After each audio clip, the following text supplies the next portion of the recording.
This is the Peace and Justice Review, dedicated to shedding light on important issues involving the environment, human rights, economic and social justice, and struggles for peace around the world. This program hopes to inspire dialogue and action for social change in Vermont and in our country. We encourage you to find out more by calling the Peace and Justice Center at 863-2345 or stop by and visit our extensive library at 21 Church Street in Burlington.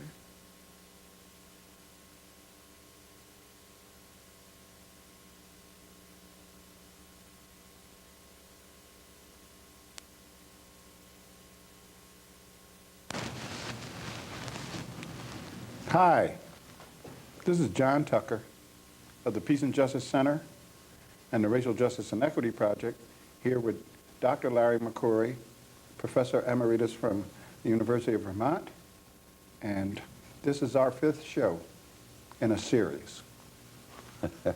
Hello, Larry. We're getting there, John. Yes, we are. It's good to see you again. Good to see you again. I believe you have some questions for me today.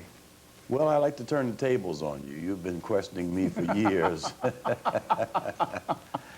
And really, it occurred to me that you've been here now for a very, very, very long time.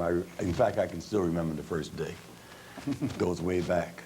But you've been here, and almost every hour, excuse me, of every one of those days, you've been involved somehow in the pursuit of social justice and working in the area of human rights and so forth. And I'd just like to get some feeling for, and I'm sure the audience would like to get some feeling for, what kind of background leads to that kind of commitment, and what fuels that kind of energy in terms of hanging in there somehow, despite the lack of progress that we all cry about. I think any number of things. I think one, as you know, you and I go back to 1979-80 when I lived up here for a very short time with my ex, and then for physical reasons and health problems, I had to retire from my career Right. in Manhattan, New York City, and unfortunately she and I separated and became divorced, as you know, and I figured this was as safest place as any, since my youngest daughter, who you know very well, at one time you knew her very well, was at Yale, and it was nearby. I could be close to her and you and a number of black men, as it turned out. You, Jesse Watkins, Larry Onley, Fred Matthews, all of whom I knew from when I lived up here before, Right. were here. So it wasn't like I was moving up here alone. And like you said, I mean, it took me a year to decide to move here. I was living half here and half in New York. And Vermont being Vermont, I remember you and I, a guy named Haskell Garrett, and some other people were standing out on the corner talking, and a comment was made because the cop cars went by twice and said, well, there's 5 of us out here talking. That's a gang. It's a gang. And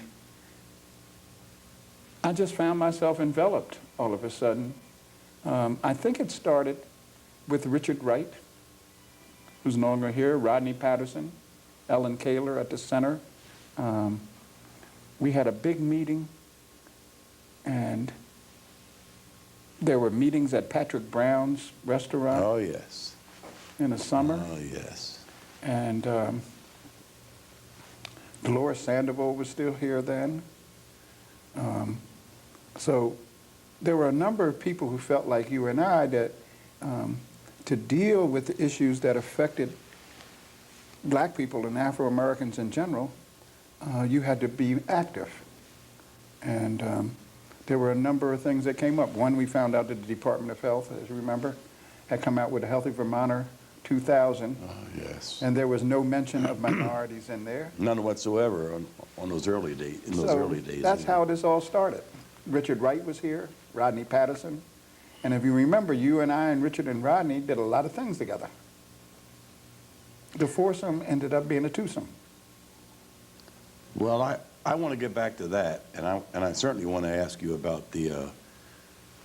the Peace and Justice Center in general, but specifically the Racial Justice and Equity Project. But before all of that, tell me a little bit about your upbringing in Philadelphia. You and I came from the same place, Philadelphia, Yeah. a different era, but the same place. Yeah. I'm sure my experience earlier than yours was very different than yours. And but- almost similar in some ways. Okay, so what was the Philadelphia of your era? The Philadelphia of my era was segregated. Okay. Like your family, my dad and mom dealt with a lot of issues that were outright segregation and not the subtle thing that goes on now. There were restaurants they couldn't go to. That's right. There were movies where they had to sit in the balcony of the movies or on one side of the movies. There were black theaters and white theaters. Oppression was everywhere in Philadelphia. I mean, Philadelphia wasn't much different than the South. See, I would have thought in your generation that that had begun to disappear, because that's the Philadelphia that I grew up in. I guess it hadn't changed very much. My schools, what changed, I guess, for me, my schools that I went to, which were public schools, until I was sent away to a private school in 11th grade by my dad, were usually half Jewish and half black. Right, okay. And anti-Semitism in Philly was as rampant as anything else. Yes, yes, yes. So a natural alliance formed that was political in nature. And then the American Friends were there. That was the other thing. But Philadelphia was Yeah, a very prejudiced town. That group, of course, was very helpful to me, as you well Right. know. I mean, that's how I got my job at Sharp and Dome. Right. But you had one thing in your life that, well, you had many things for that matter, but one, as far as I'm concerned, very special thing in your life. That was my dad. You know where I'm going. Yeah, my father was a very interesting man. My father went to Lincoln. You know, Lincoln, which is out in Oxford, Pennsylvania. Yep. Around the same time, Langston Hughes and Nkrumah and people like that went there. And my dad had a particular outlook on life. And one of the things I remember, and I think I told you this, when I was about 9 or 10 years old, I took my brother, who was younger than me, because that's what you did when you grew up in black families. You took care of your younger brother. And usually your parents both worked. And it was a Saturday, and we went off to the movies. So my dad and mom were divorced, and my father came to see us. And we're at the movie, and we went to see Hannibal. All of a sudden, we're sitting up, and about a third of the movie goes by, and the lights go in the movie, and this man is just raising hell in the back of the theater. I want my children. Get up from their seat, talking to my brother and I. Hannibal did not look like Victor Mature. And he said, why your mother or anybody else would have a group of black children sitting up in the theater looking at Victor Mature playing Hannibal. He said, that's some more of that garbage coming out of Hollywood.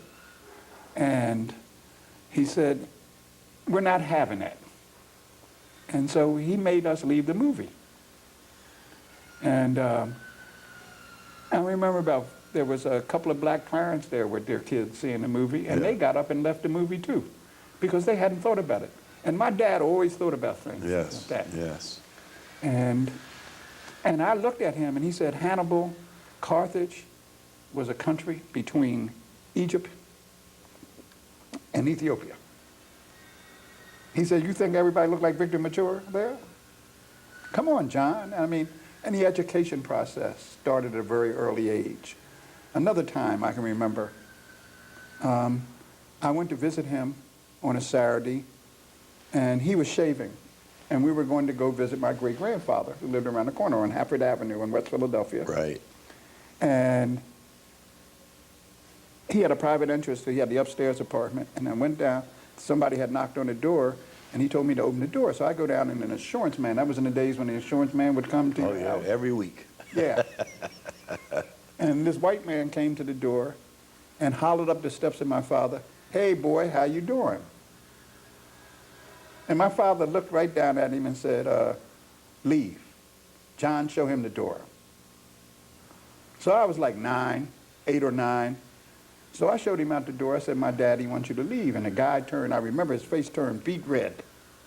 And when we left, my father was finished shaving, got to the top of the steps, and I said, Daddy, why did you make him leave? He said, do I look like a boy to you?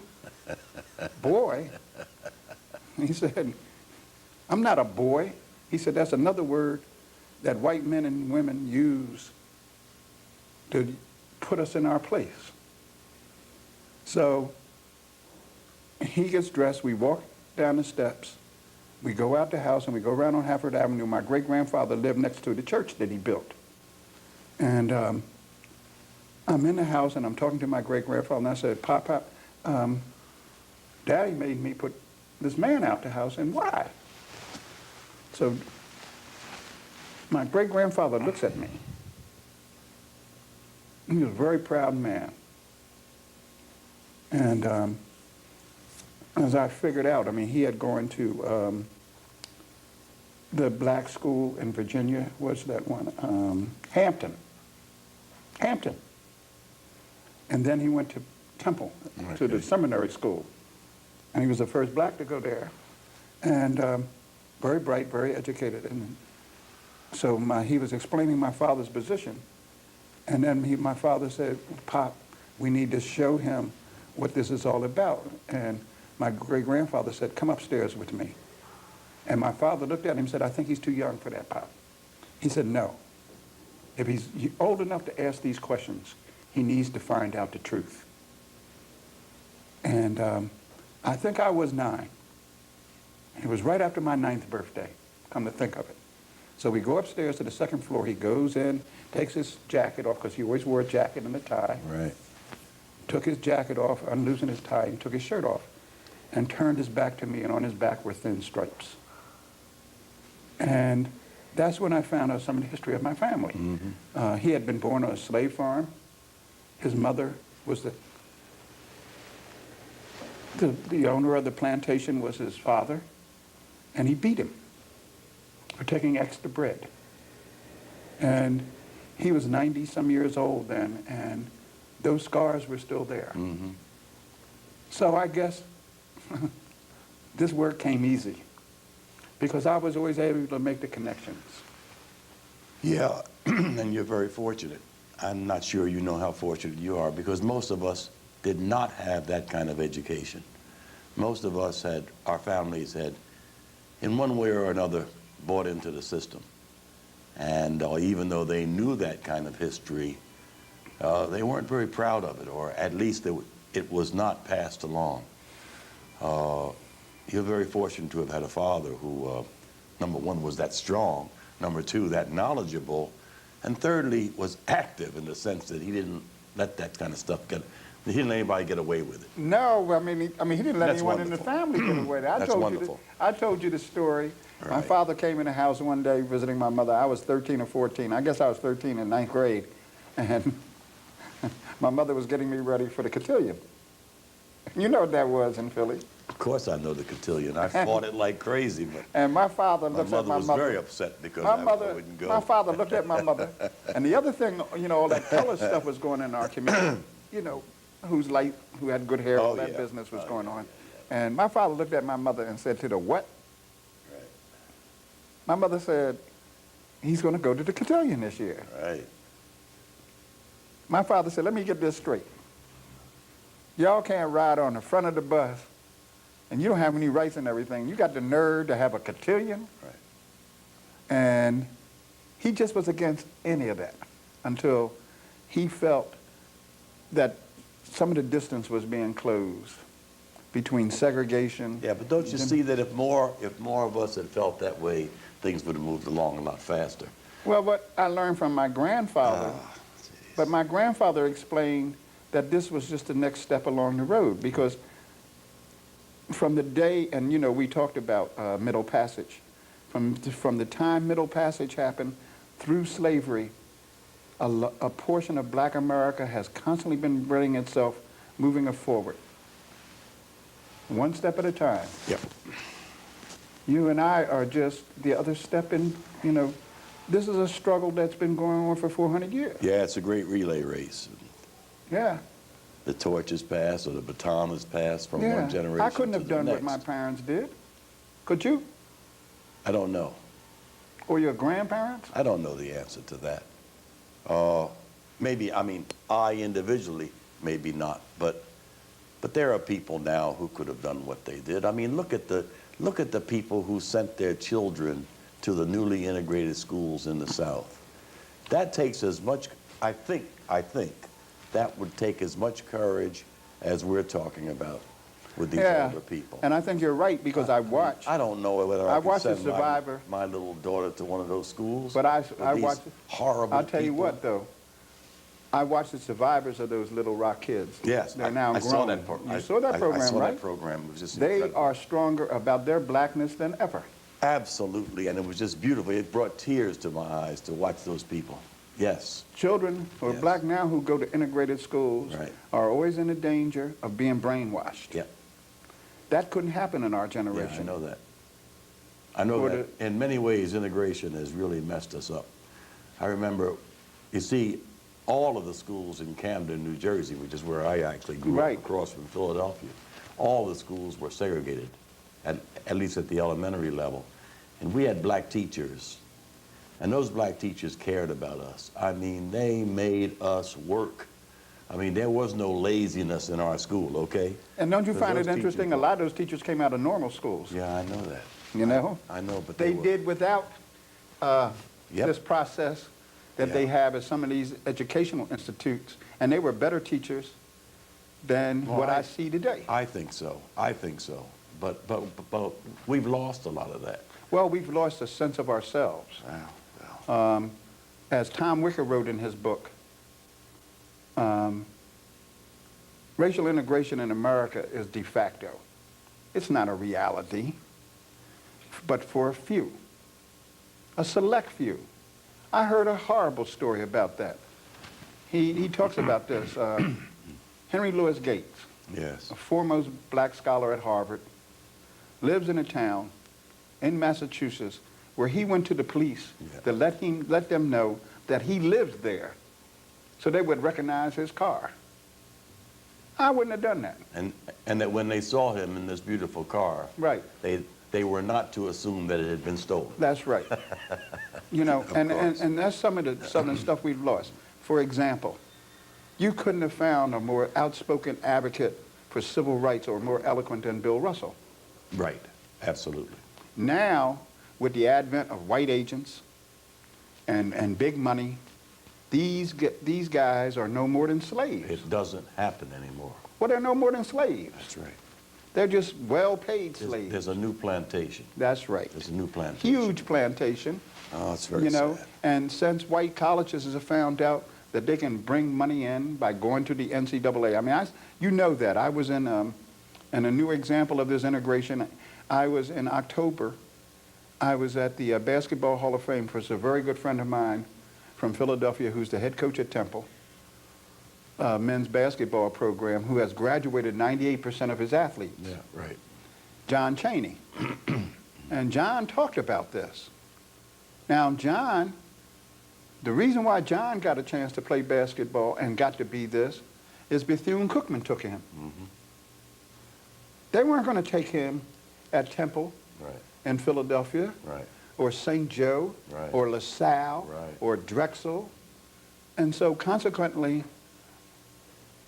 and you know, and there were some that slipped by. You were one of those that went to a white school, but they weren't a lot of you. I went to a white school. You mean University of Yeah, Michigan? right. I can tell you stories about that. I bet you can. Make me grow my hair back. That's probably Yeah, true. yeah. And, Jeez. That's why I can't send them any money today. well, how I I'm got to serious. where I am is that I went to school in the South. My dad sent me to a school in the South. And after moving from a milder segregation to a harsher So form harsh, of right, right. segregation, I was looking at, her name is Ruby Dee and her husband, Oh, Ozzie yes, Davis. Sure, Ozzie, right. And they Ozzie. asked, this guy was asking them, this was always a dumb question to me, why would you get right involved, how did you get involved in civil rights? And in those days, Sidney Poitier was involved in civil rights, Harry Belafonte, Ozzie, Davis, Ruby Dee. Like he said, what was I going to do? Sit around and just let it happen to us? Right. I mean, and that's the choices that we all had to make. I wasn't going to sit around and let it just happen to me. I had seen, at that time, the worst of what white America could be about. I remember going with my dad to school, getting to Washington, D.C., being taken off one car and put on the black car, which they called the colored car. One car on the train was for colored people. Jim Crow car. The Jim Crow car. Yeah. And the rest of the train half empty. Right. And us crowded in there standing up. Right. And that's why we had to take those box lunches, because we couldn't buy food on the train. Right. Absolutely. that was an That's when you had everyday. the shoebox with the chicken in it. You know, because you couldn't buy food. That's all on the I train. knew in those days, John. And see, the remarkable thing about this is that we grew, and my generation was a generation, of course we didn't like it. We are angry, but we did something about it. Our parents didn't let us become comfortable with the fact that we were going to be educated. The other thing is, my dad made it clear I was no better than any other black person that walked on the face of the earth, no matter what their status or earning power, no matter how education or the education they didn't have. Right. So why wouldn't I do this work? Well, you bring up a very interesting point. I don't want to sidetrack us from exposing you to your public. On the other hand, Expose me. On the other hand, let's go back to the Washington, because this bothers me even today, and that is that when you got off of those trains in Washington, You D.C., couldn't get a cab. Now remember, this is the nation's capital. That's right, you couldn't get a When cab. you got off those trains, you could not get a cab because black people were not allowed to ride in white cabs, and black cabs were not allowed to pull up to the station. They parked 2 blocks away from the That station. is correct. So you had to go running out there and try to flag one down, you see. And how I knew that about Washington was the Howard Lincoln game used to be the big game in Philadelphia, the football game. Right. And I remember going with my dad, and my godfather went to Morehouse. So Right. there was all this, and I remember we had the bags, and we're going to go down and see an aunt of mine that lived in D.C., and my dad said, well, we got to go 2 blocks. And as a kid, I'm saying, well, why everybody else is getting a cab? Right. My father said, That's right. And And that was a given. I mean, that's just the way it was. Now, what bothers me about this is that, well, let's take the Holocaust, for example. There is a great movement in this country to remember it, and indeed we should. Absolutely. We should never allow that mistake to happen again. However, let's talk about our history in this country. there's 2 people, We don't want to remember that. Native Americans, who they put on reservations so they don't even have to think about them, Right. who they completely wiped out or tried to, and they don't want to talk about them. Right. Now, recently I saw Middle Passage. Well, HBO produced Middle Right. Passage. And Derek Bell makes that point in his book, Absolutely. And that well. there's a direct connection between slavery, Middle Passage, and what's going on today. Right. Because that's when racism occurred, and occurred for the first time, and was instituted as the institution we're still dealing with. That institution was put in place then, and black and white alike, we were born into that institution, into this country. And that institution has been carried out sometimes in a brutal, and now in more subtle ways, and still brutal. Well, let's talk about the more subtle ways, because let's bring it into the future. I mean into the present. I would like to say that it's more subtle, but when I saw Middle Passage, the first thing I thought of, that kind of brutality, is James King. You know who James King is? In Texas. Of course I know. Dragged behind a car alive. That mentality, even though they may not represent the majority of America, still out there. So when you can exhibit that kind of savagery, it's carried over 400 years, right from Middle Passage, right down to Texas and James King. And there were no marches in America about James King. And now they want to wipe that out. Well, we caught them. But what was the institution that made it possible for these two men to enact that kind of savagery and barbarism on another human being? And what is the institution which still allows Racism. it? Okay. Let's then, because our time is going to run out, let's talk about your involvement right now and what it has been for the past few years in the Racial Justice and Equity Project. I mean, these are modern times. You live in Vermont. We don't have those kind of problems here, do we?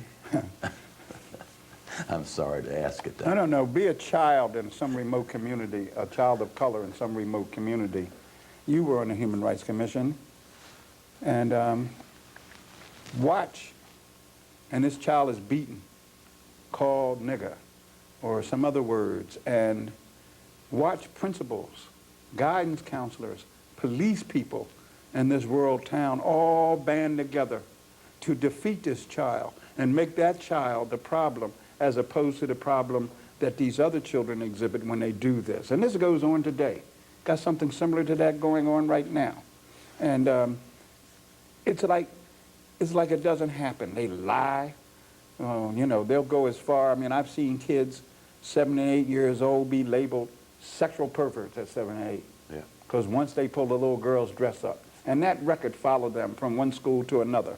In another community, 12 children of color, all 12 were in special ed. You remember that. Oh, of course I remember.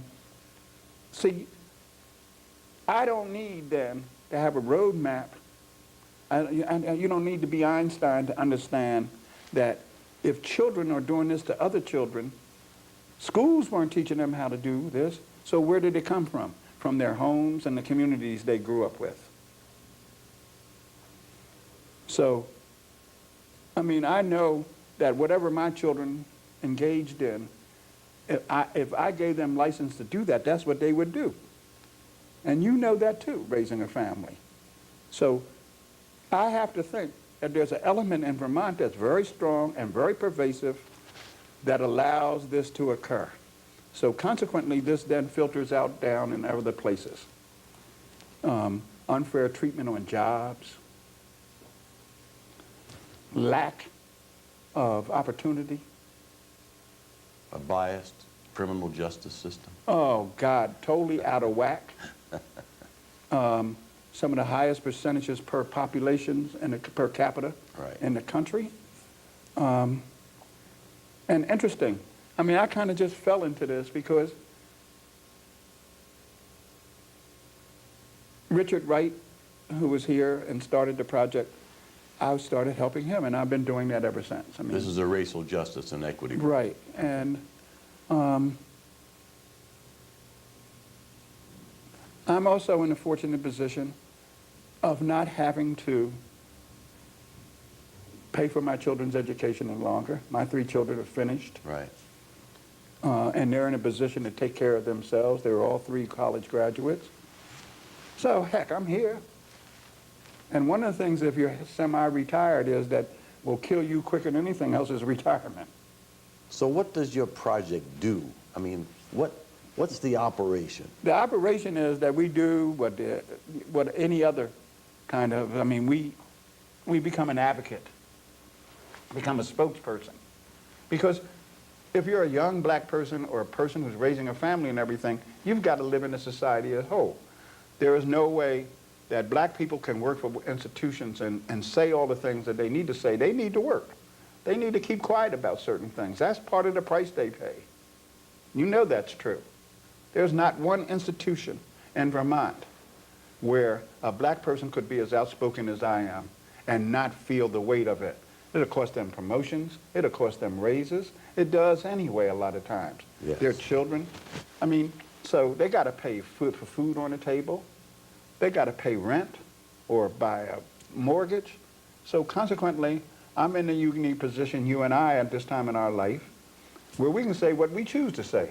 We can tell the truth like it is. And we're looked on as the scourges of the earth. Oh, yeah. And it's interesting to me. And get hate mail and Get hate calls. mail. Yeah, I know. Calls at home. That's the way it goes. I mean, I remember one call I got in particular at the Racial Justice and Equity Project, and I came in there because I'm not there all the time, and a message was on the thing. The guy actually left a hate mail on the answering machine. And I called Ellen in, and Ellen and I listened to it, and I said, okay, we got this guy on the answering machine. I called the police department. So I called the police department. Policeman comes over, and he looks at me and told me it's my job to to get the phone call traced. Yeah. So that told me in the Burlington Police Department, who I've given the devil to at times, they weren't going to protect me. And Derek Bell talks about that in his book. You know, that you have to be willing to go the last mile. Mm-hmm. And I remember something my dad once said to me. My father was cool. I mean, I had one of the greatest dads that ever walked the face of the earth. And he looked at me and he said, don't you die 1,000 times when you can only die once. You know, once they kill me, what they're going to do, eat me?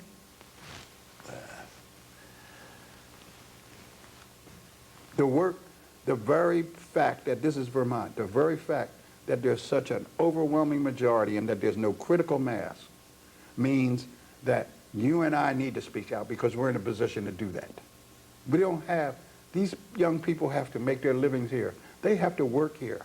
And the price they pay for that is silent sometimes about those things that affect them most. They have to go along to get along sometimes. But that goes against everything your father said, John. See, they've been given, He wasn't silent. well, but they've been given little tweaks of things. I guess I don't agree with you, and I know you don't really mean what you're saying. I'm saying I that mean, there was a Harry Thompson here once. He had a job. different generation. He was outspoken. There was a Dolores Sandoval here Different once. generation. She had a job. She was outspoken. Different generation. There's a Jack Clemens. I could name. Different generation. Okay.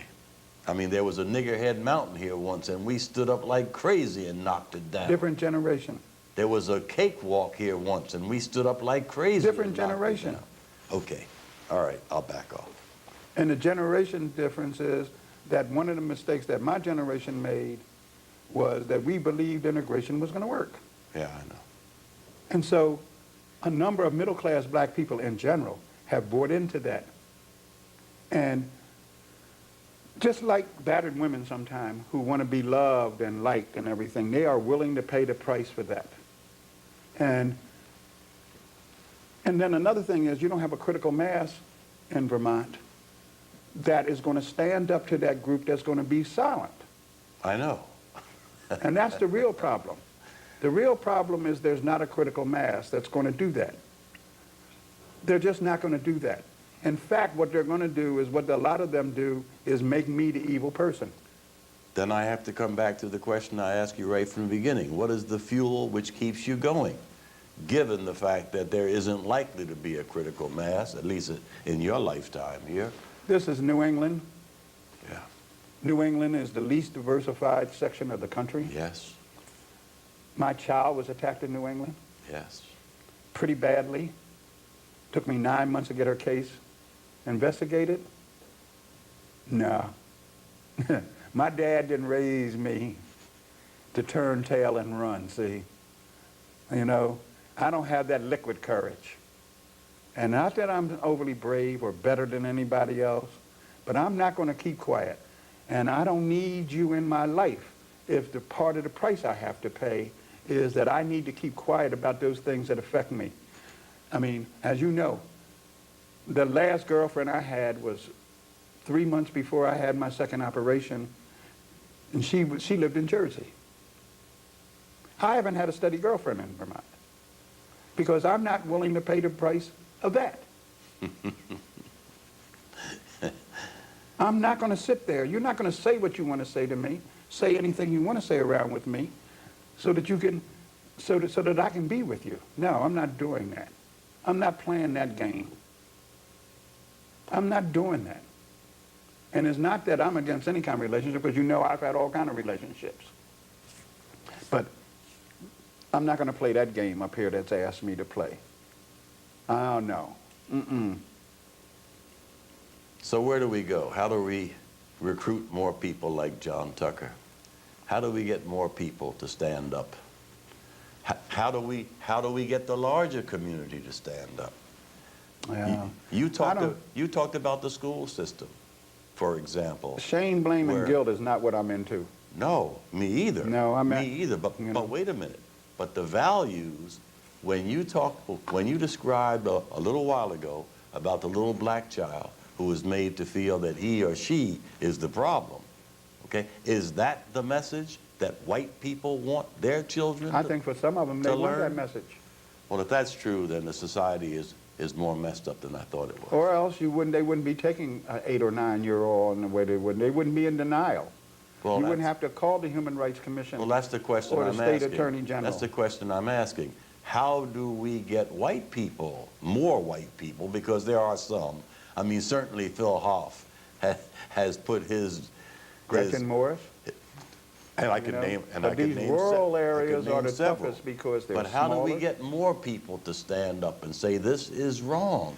That every child must be protected. Nothing's every changed child. much from 30 years ago when you used to talk about this all the time. What happened in John. Boston. Yes, I know. As you watch mothers with children in I their know. hands, I'll never forget it. spit on, I will never get and that throw picture rocks out at of- little black children. I will never get that picture out of my... Every time I close my eyes, I see it.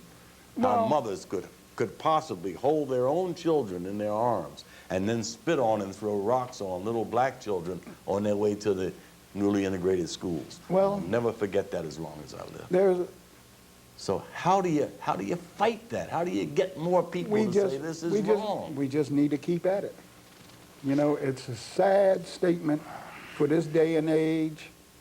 You know, I mean, it is sad. I mean, there's no reason for Diallo to be shot down with 36 bullets in his chest. Nope. And the people who do it walk away. Nope, and there's no reason for a 14-year-old boy who was picked up by the police mistakenly because he wasn't involved in whatever it was, and then a gun pulled and put in his head? I know. Do you know what that means to a parent? Of course. Of course I do. And And that's Vermont. Yes. That's not Boston. that's not Boston. not That's New York not New City. York City. That's Vermont. Vermont. Okay. And the other thing is leadership. Well, Okay? You have a leadership. I mean, Vermont's leadership, it's almost incestuous. It's so small. Somebody always knows somebody, or they're friends. And he's a good guy, you know. And you know, one of the problems with interracial relationships in Vermont is that whole situation. I've been engaged in interracial, but under different circumstances. You know, but and I've been with women where a man, I wouldn't pick up on it because of women's instinct about how men can be toward women, can say that. But if you do that up here about a person of color does that about a white person, and instantly he and she will have 20 people at their defense. How could he possibly or she not possibly be a nice person? They treat me nice. right. Well, they treat you nice because you look like them. You went to school with them. You're friends. But I'm not their friend. And I represent something to them that they don't know. And the other thing is, they consider me arrogant. I'm not arrogant. I'm just proud of being who I am. I have never wanted to be anything other than who I am. I've never wanted to slick my hair back. I never wanted to have jerry curls. And I've never been interested in going to Harvard or Yale, particularly.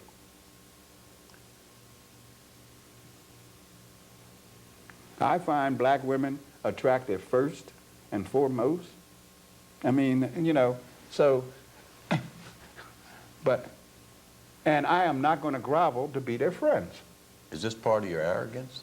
Is that, Yes, they consider that arrogant. Is that what's arrogant? That's what's considered arrogant on their, by my part, Okay. you know? And I'm not going to sing and dance for them. If that's arrogant, so be it. Is your project healthy? Very healthy. Will it survive? I worry about it. Without me, or somebody like you, no. It'll be something else. You know, that's the story of all these movements in Vermont. That's the story of the University of Vermont, for example, that good things happen as long as a person is there. And when that person is gone, it never gets institutionalized, and so it falls apart. And if that's what you're saying about the Racial Justice and Equity Project, then my heart sinks, because I know you're going to leave here soon. Well, I'm going to leave I know someday. It's you not are. going to be anytime soon. Well, but you will leave. Eventually, in order for me to have a relationship, which I've gotten to my point in my life that I want to, yes, it will probably mean that I have to leave. Because that Racial Justice and Equity Project has been one very, very important item and element in this community. People who had no recourse to anything were always able to find you. I'm serious. People have told me that over and over and over. I was on the Human Rights Commission. A lot of people don't want to go to the Human Rights Commission, and I think it was a good organization, and still is. But you were right there in the street, you see. People didn't have to go anyplace. They didn't have to interact with some agency and so forth. Well, because And there you were. One is And there I you don't still put them are. through a whole lot of unnecessary Well, motions, you know, and, you know, the structure around these issues are built to make it impossible to do anything. you noticed that. Yeah. You know, by the time they fill out 22 forms, ask 22 questions, people become them. Their children are being hurt. They've been called nigger on their job. They've been denied rights that they should have on their job. And, you know, the structures are built to make it impossible. And consequently, it's because another thing is lawyers in this country can't tell the difference between right and wrong. It's not, for them, it ain't that simplistic. You know, and it ends up sometime that the victim ends up being victimized. Yeah. And it's a tragedy. So consequently, I'm not defined by I have a good board, people like Ed Everett, and then I worked with Ellen Taylor and people like that, the board at the Peace and Justice Center. So, and they know, I wouldn't be there. See, I'm not going to have them tell me what to say. I'm not going to have them, they're not going to wait for me to have a reaction to it. And I've had policemen tell me, well, you always assume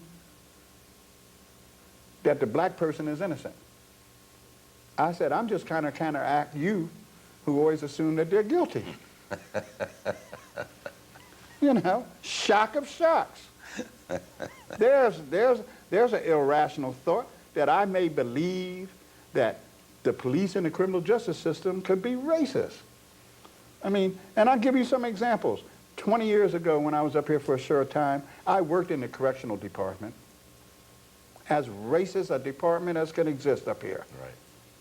20 years later, it's not much different. They think they're better, you know, because they give you this diversity rap. Diversity means everything but Afro-American and Native American. Yep, always has and probably always will, Jim, Yeah, unfortunately. and that doesn't mean that Asians and Hispanics, some of them don't go through a lot of hell. Oh, they do. Because they do. That's not the point. I'm not trying to demean that. It is not, that's But not the point at all. when a high school locally, during Black History Month, gives a Bosnian play as part of Black History Month, forgive me if I'm just a little contemptuous of that high school and the people who run it. What? We can't celebrate Black history? No people have given more to this society. You know, I mean, they're constantly stealing our music. You know? You know, when the wall in Germany came down, you know what they were singing, don't you? we shall overcome. Absolutely. Yeah. Well, these things somehow manage to free everybody in the world except black people. Very interesting. And black families, when they're wrong and they move into the wrong neighborhood, still get crosses burned or their windows broken out and That's their children harassed. That's correct. You know, so I'm not a radical.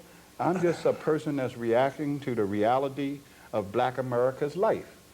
And I'm just not one of those people that can take the blow willingly. You can't beat me and tell me you love me. You can't slash my child's face and tell me you care for me. You can't deny my oldest girl her rights. And these 3 kids have done everything that I asked them to do. Mm-hmm. And then when I see them being abused, and now my grandchildren, I'm not going for it. I'm not going to sit around and say, well, Yassa boss, I sure is glad that y'all like me. Yes, sir, this is sure is fun. And thanks for the job. And thanks for the job, boss, because I know you loves me. Please, get out of here. John, I don't know what in the world we're going to do without you. I sure hope you don't leave before I do. Well, one of the things that will happen, I mean, you know I've had 2 open heart surgeries. Yeah, I know. Eventually, like my dad say, I'm going to have to take the A train. But I tell you one thing I won't do. I won't take the A train saying, I wish I had, no. See, I'm not going to die 1,000 times. I can only die once. Right. So I hope people don't misread this conversation. I mean, that's kind of who I am. I mean, I have a geopolitical view that I am constantly trying to react to. I have a personal view, and some of my friends who are made up of a wide range of people will tell you, I care for them and love them as much as everyone else in the group. And you saw some of them not too long ago. You were with them. You know, I don't hate white people. I hate the institution that affects my life the most and my children's lives and large friends and large communities, the institution of racism. I hate it. I despise it. So do I. So do I. And it amazes me that they think that I'm supposed to laugh and smile about that. Well, not everybody thinks that. Large portion. I know, of course. I know that. I live with the same forces you live with, but not everybody. I live in a state where I read a guy's parole was being taken away, and the parole officer wrote a report that said he drove a pickup truck and listened to rap music. Now I want to know what that has to do with him being taken off parole. And everybody thought it was all right for her to write that. She would catch him in front of people and scream at him. This was a grown man. You know, and there's a way of calling you the N-word without ever calling you the N-word. Yeah. Behavior dictates that. And that goes on all the time up here. And I guess the reason why I don't have a girlfriend up here, I don't want to put myself at the mercy of the criminal justice system. I don't want one policeman, I don't even want them to visit my house.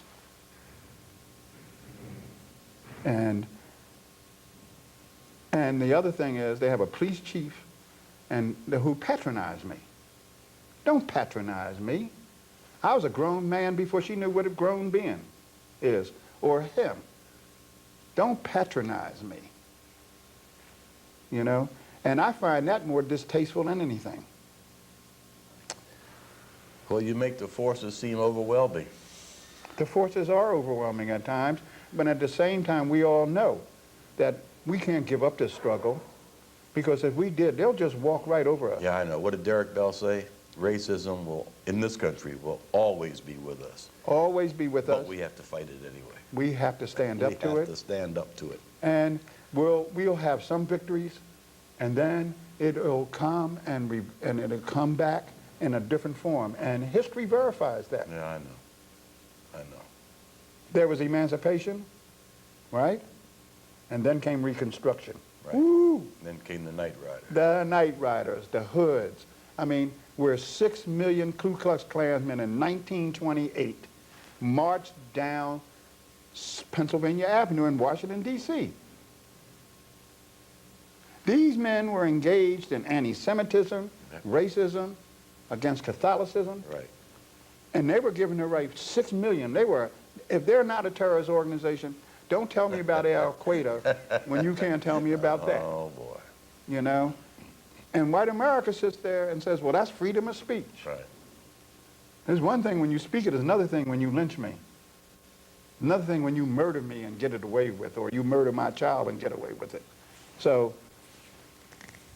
the institution, unfortunately, is racism. And the good people, there are a lot of good people, unfortunately, had it happen. And I said this Sunday to you, to a group of people. When they're in a room and there's only white people in the room, and those words come out, and people just sit there and they let those words happen, That's and they right. give credence to it. That's right. How many people stand up and say, Because it's hard to stand up to a group that you're part of and tell them you're wrong, because they'll make them pay too. I mean, that's what the abolitionists found out about. yeah, John, but That's what Morris Dees lives with every day of his life. what did Rodney Patterson say?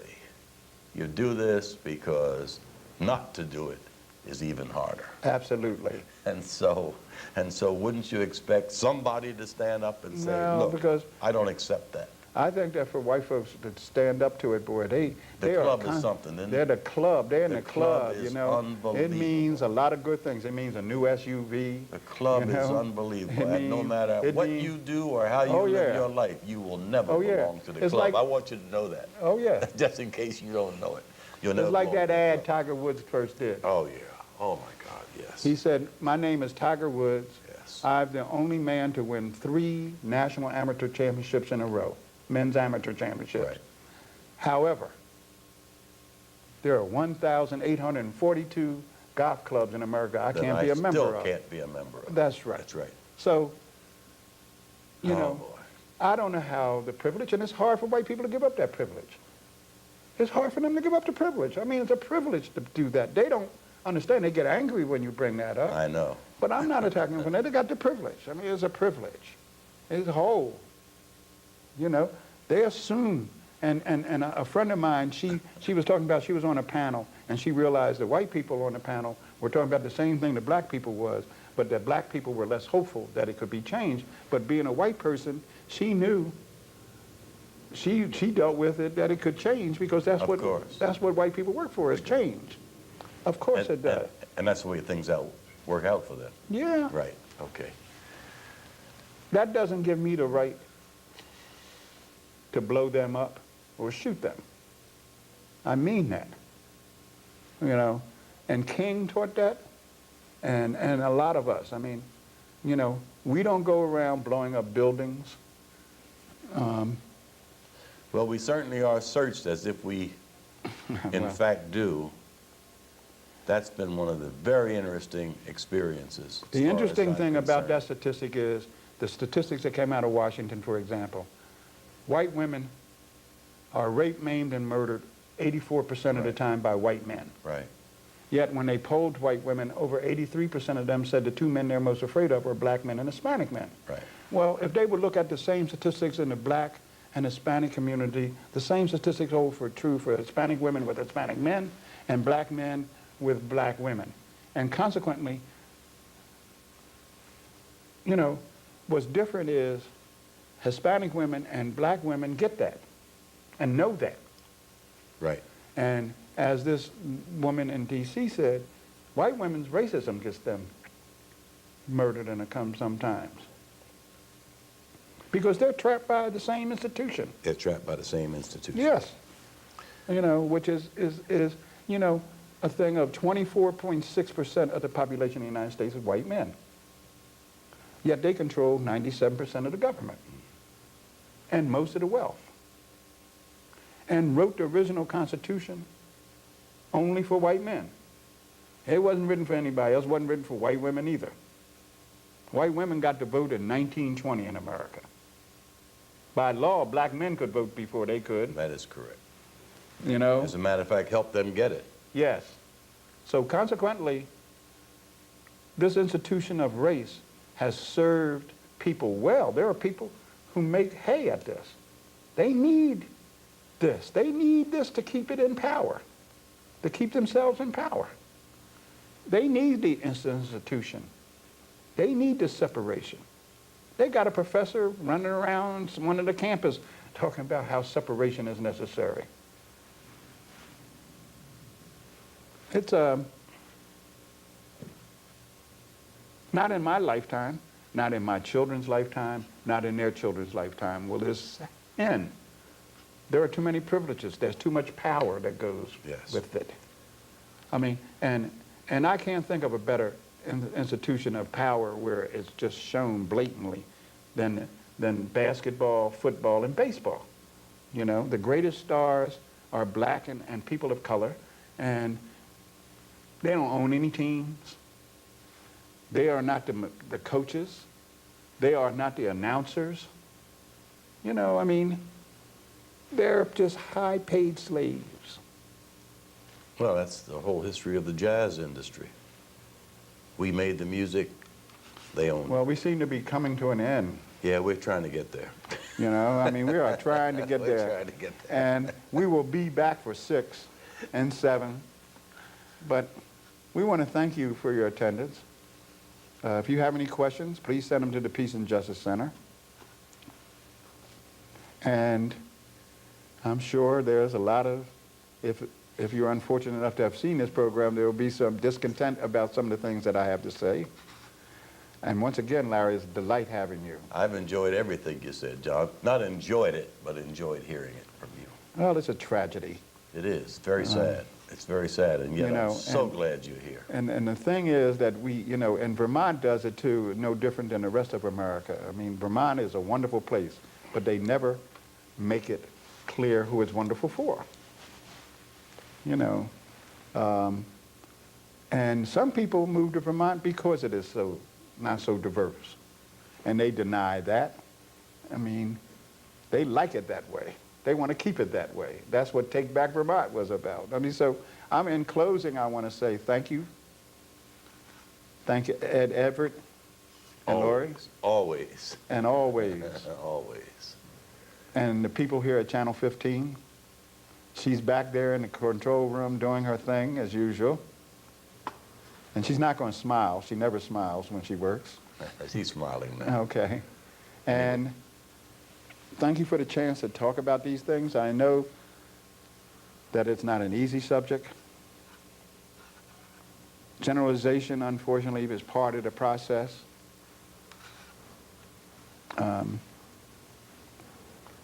I just want to say in closing, thank you, goodbye, and please get in touch with the Peace and Justice Center if you have any questions.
This is the Peace and Justice Review, dedicated to shedding light on important issues involving the environment, human rights, economic and social justice, and struggles for peace around the world.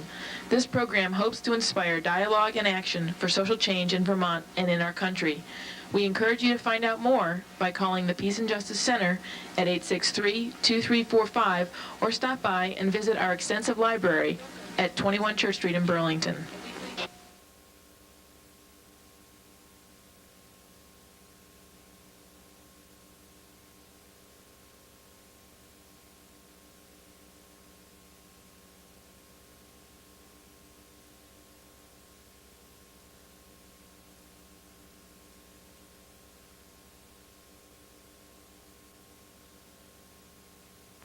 Good afternoon. My name is John Tucker. I coordinate and direct the Racial Justice and Equity Project, which is located at the Peace and Justice Center. And once again, as my guest, I have Dr. Larry McCrory, Professor Emeritus from the University of Vermont. And because on November the 20th, we're going to be doing at the State Advisory Committee for the U.S. Commission on Civil Rights a second report since the 1990 report about racial harassment in the Vermont public schools. And today, I'm going to start off by talking to Dr. McCrory, who's been in this state for over 30 years, has raised a family here. And I've gotten a lot of feedback from people concerning one of our previous talks that Dr. McCrory and I had, where he was talking about the impact on his life, on his daughter and granddaughter, because they both were going to leave. And I thought that we would start with that because Dr. McCrory's granddaughter presently now has been in New Haven, isn't it true, Dr. McCrory, for about It's her second year. Second year. And she just started high school. And she just started high school in New Haven, Connecticut. So I'm going to look at him and start off with that question. What has the impact of that been on yourself and your daughter? Because as I understand it, Ellington is your only grandchild. That is correct. What's the impact on you and your family? It's not an easy question to answer, John, as I'm sure you're aware. Because on the one hand, it was wonderful having her here in my presence, so we could interact. And my daughter could interact with her and so forth and so on. I must say it's a hardship. It's a hardship in the sense that I miss her, but I can deal with that. It's also a hardship in the sense that my daughter misses her and in fact has caused to go down there almost every week to be with her over the weekends and so forth, to continue to have the influence that my daughter would like to have, but also to continue to see her and just physically touch her and so forth and so on. So in that sense, it's a hardship. This is Leslie's only child. This is Leslie's only child. And on the other hand, I will always praise my daughter for having the courage to do what she did. Which is?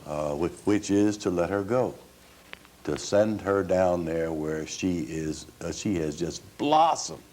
I mean, and I can, the interesting thing about this is, and I don't want to prolong this particular point, but the Take as long as you want. The interesting thing about it is that I have known so many children of color, black in particular, who struggled with the school system in Vermont, and then for one reason or another were caused to leave. Either their parents lost a job and had to move, or got fed up with it and had to move, and so forth. But in case after case, those children going into a different school, a different environment, just blossomed. Went from failing students, from students who were essentially failing in the school system here, to honor rolls someplace else. I mean, it makes you cry to think of the kids who aren't doing this. You see what I mean? At any rate, being ordinary students in some situations, right? To be an outstanding student. That's right.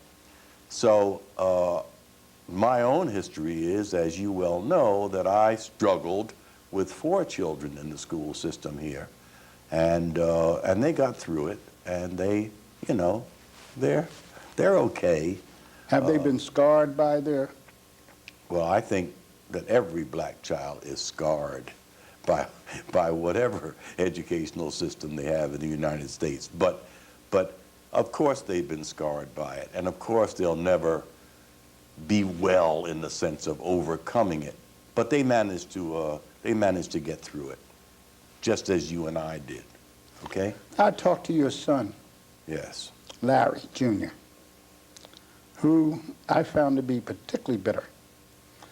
That what his comment to me was at your party, Yes.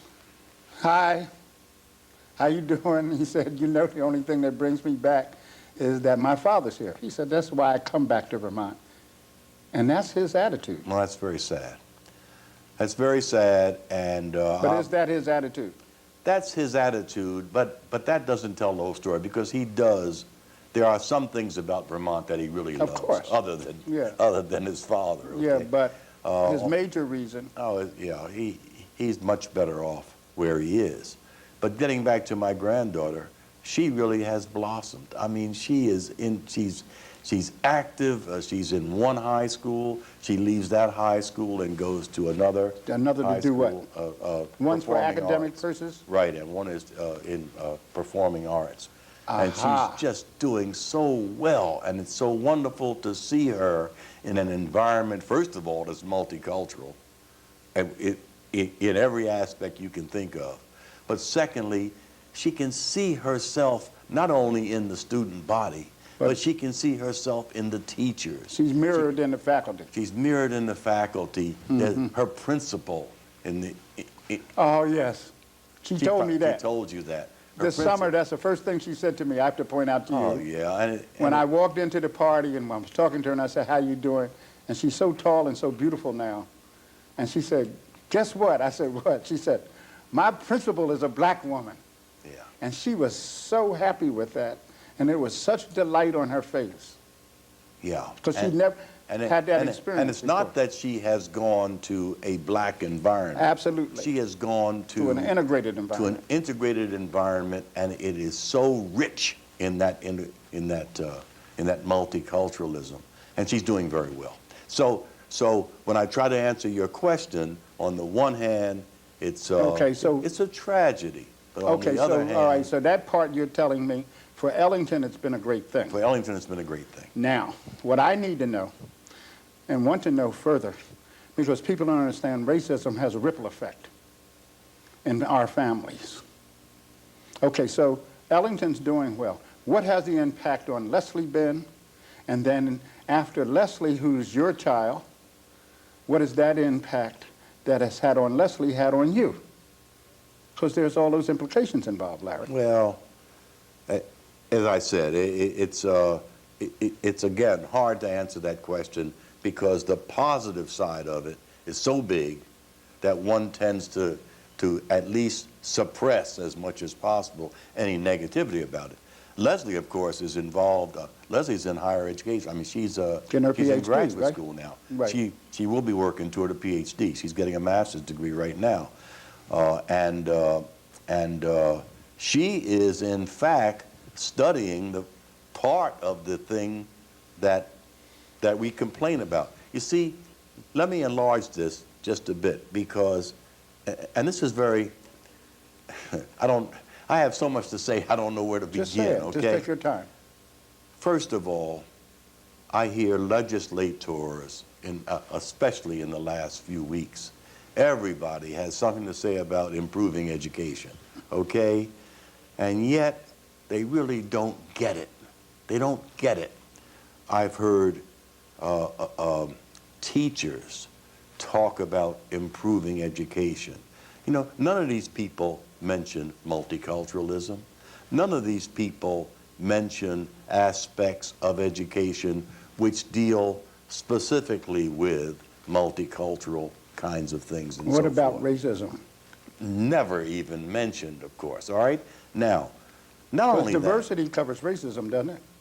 that. Yeah, sure it does, John. Of course not. Thank you. Of course not. But nobody mentions anti-racism. Nobody, Paul Kibble, Uprooting Racism. Nobody even talks about a book like this in the school system here, okay? And they ought to be. But more importantly, there are so many people in Vermont You know them, I know them. They are such people of goodwill. They are people who care about these kinds of things. There are people, for example, in the racism, the study circles that are going on right now, who are genuinely concerned with, for example, violence in the school system. That is to say, violence against children of color, harassment, and so forth. And that's very important. And it's very important that they and all of us try to deal with that. But that's only one aspect of this problem. And nobody seems to want to tackle the larger picture, the curriculum, for example, the teacher expectations, the ability of teachers to deal with multicultural education. Nobody wants to talk about those things. And they are just as important, perhaps even more so, than the harassment issues. Well, in one school I heard here in Vermont, during Black History Month, the principal put on a Bosnian play because she was celebrating diversity. Yes. Well, I want to know what a Bosnian play has to do with Black history. I think a Bosnian play is appropriate in that school if there are Bosnian students, because it'd be great for all students, black and white alike, to learn about Bosnia and the awful things that went on there. But I think it's a direct slap in the face toward us as black people in America, given our rich heritage and history. I think it's a slap in the face if that is used as in lieu of That's what was said. black culture Right. and so forth. That day she was celebrating diversity. Of course, and you see, so there are two things wrong with this. One is that the usual approach to multiculturalism in Vermont is on Martin Luther King Day or week or whatever it is, to ask you or me or one other of us to come in and give a talk, okay? That's it. It's like National Brotherhood Week, you know, or taking Indian to lunch this week. I mean, it's that kind of approach. This is National Secretary Day. Of course. Let's treat women nice on that day. Of course. As long as they're secretaries. Instead of making this a part of the curriculum, of the culture. Absolutely correct. So that's one thing. So the impact on Leslie? The impact on Leslie is what it is. I mean, she has this mixed feeling where she knows she has done the right thing as far as Ellington is concerned, but she misses that little girl so much, and she wants to be a much more of a part of her life, and she can't do it. Now, ultimately, I hope she will be able herself to get into graduate education at Yale or someplace like that, so she can live down there. That's right, because her ex is a professor at Yale. Yes. And so that's the long-range plan. So this is just another so hurdle. the impact on one hand is good because she knows Ellington is doing well. Absolutely. And it's great for Ellington. Absolutely. But emotionally for her, absolutely, she has lost her only child. But let me tell you something else, because I want to... And Leslie's a good mother. I want to go past this, because it sounds like, you know, we have solved our problem. Yeah, have you? John, I'm an educator, and I am concerned with the education of every kid, of every child. I'm serious. I mean, it doesn't end with my children or Vermont children or my community's children. Right. I am concerned about the education of every child, white, black, and everything else. And I'm saying that the school systems here are not dealing with the education of those children. Not just white or black children, but all of those kids are missing something of very, very important value by not dealing with a multicultural education, anti-racism. I mean, this country is doing a terrible thing to all of us. And if the schools don't begin to try to correct that thing that society is doing to all of us, then who will? Who will? Who will teach these kids to be better citizens? Who will teach these kids to value diversity rather than merely tolerate it? but to value it. Who will teach these kids to deal with difference if the schools don't do it?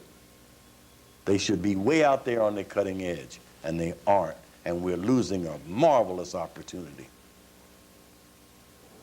The New Haven schools are doing it. That's what I'm talking about. So And don't you think that's because of the fact there's a minority in the New Haven that has some power politically Of course. and socially, and that in Vermont, Of course. they don't have the same kind of power, so consequently, Vermont being so overwhelmingly in control of people of European descent, that they can exercise the attitudes that have existed in this country for a long time on a much more extreme basis than a lot of places that are a lot more integrated. I think that's correct. I think that's correct, and so there isn't that added push. Right. On the other hand, the people here in Vermont are no worse than, in quotation marks, people in other places like New Haven, for example. Oh, I agree with you, but what I'm And so- saying is they can exercise No, I know. the dominance part in a lot easier way. I'm not arguing with you. I'm agreeing with you too. But what I am saying is, I would hope that these people can understand what is happening to their own children. That these people can understand that not dealing with these things right now ultimately will be detrimental to their own children. They should be as concerned about these issues as we are. Yeah, but they have adults who are modeling behavior. Let me give you an example. And you and I were talking previously about this. An incident occurred in a school district where a school crossing guard called two children the worst possible name possible. Okay. The administration of this school district, and not the school district itself, because the school district doesn't hire personnel who do school crossings. Right. So they didn't do anything. The person goes back, and the head of the personnel office of the school department, of the city department, writes a letter to the parents saying this person's been disciplined. And the discipline moved this person from one school to another. He's already called two children niggas. Right. Now, my thing was, since he was an hourly employee, what's the problem with the ultimate, which is that he has no business working with children if he can call two 9 or 10-year-olds that kind of name. And what I'm saying is that this wasn't the school district that didn't let this person go. It was the city government that didn't let this person go initially. Okay. All right. So consequently, who in Vermont in power ever uses the good judgment to say, this is where it stops, this person's out of here, this adult can no longer be around children, and can't model that kind of behavior for little white children? Because my point is that the problem in the schools is not just the schools. Oh, no, of course not. And I It's didn't a mean- community that's out of control. And I didn't mean to imply that That's it my was. point. I didn't mean to imply that it was, and you know that I agree with you. We were talking about the schools, but the schools are a part of the community, and it is a community problem. Of course it is. But you know, I've heard our mayor, who I admire greatly, Peter Clavell, I've heard him talk about zero tolerance for racism. Well, what does that mean? Well, it doesn't mean anything if it is not followed up. It doesn't mean anything if it's a slogan. In the same way that every school in Vermont has hanging on its wall an anti-harassment policy. It means nothing if it's no not one, there. of course, I mean, if no one is called to task in these issues. So what happens? So they move that school crossing guard to another school where he or she now has the chance to call some other little kid's nigger, okay? Now that's part of it, but I still want to go back to, I want to get away from the fact that there's something happening to children of color. Yes, there is, and yes, as long as I live, I will fight to protect those children of color. But what I want Vermonters to understand is what's happening to white children in this situation. And every time something like that happens, white kids get a message. I know how to get rid of niggers. Yeah. It's But- easy. But they're getting that message. That's what their fathers and their mothers Of course they and are. their grandfathers and their grandfathers have Of practiced. course they are, and you, nor I, nor anybody else that I know of can go around and change all those families. All I'm saying is that as one attack on this problem, the schools ought to be on the cutting edge of it. That's all I'm saying.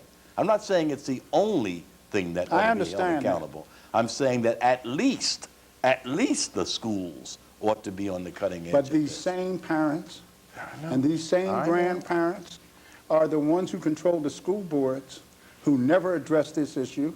It's not just the superintendents and the teachers that don't address this issue. And you're right. It's the citizens who run those school boards. And you're right. I watch the Central Board of Education periodically. They never talk about this issue. I know, I know. And you see, it's a big problem. Part of the problem is exactly what you're saying. It is the parents who are on these school boards and so forth and so on. The second problem, which makes it even more horrendous in terms of trying to rectify it, is the fact that unlike most states in the country, Vermont doesn't have a state education system.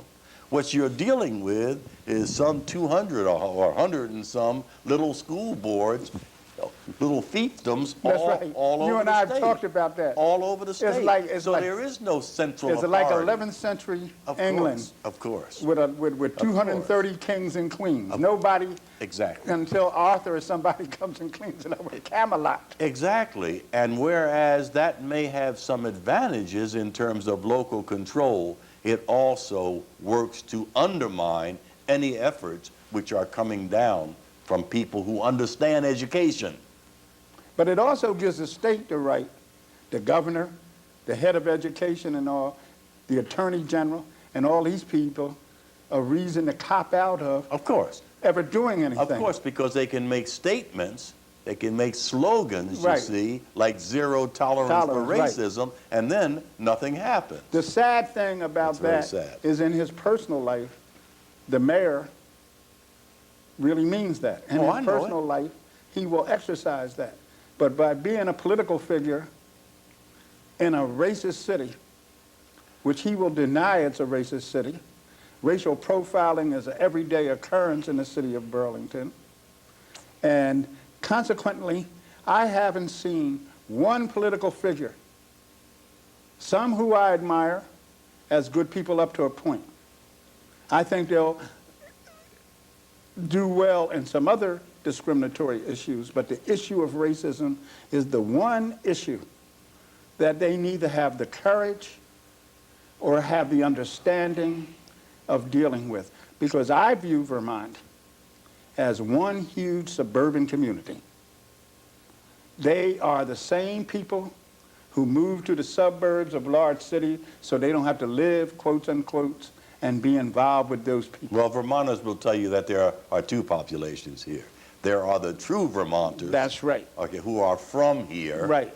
And then there is this other group, like us, Yeah, who have moved came here. Right, okay, all right. And that's Okay. fine, that's fine. And your reason for coming here was because of the fact that for you in those days, the guy who founded the Department of Physiology at the medical school, it was a wonderful opportunity Absolutely. for you professionally. I came here for the job. Right. But also, It wasn't to get away but from also, I thought that I could live well here. Yeah, but it wasn't to get away from those people. No, heavenly days. Okay?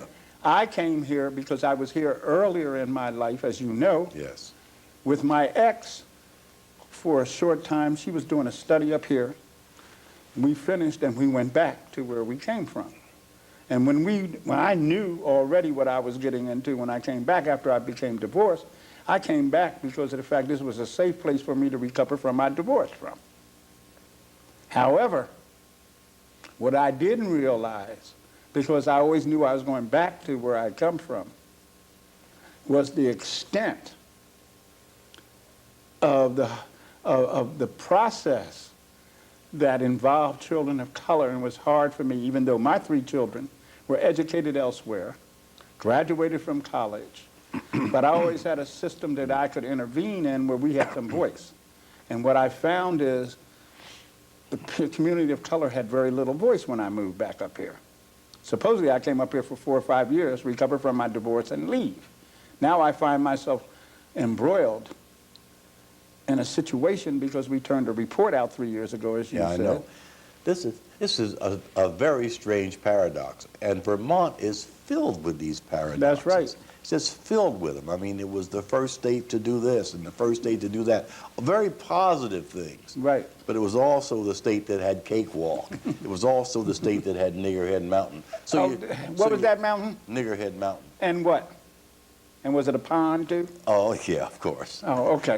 And those are fights that we've had in the past. But the point is that you have this strange paradox. And so what you're saying is very interesting, because in many ways, I and you and most other people in this state have more voice than they would have almost any place in the United States that I can think of.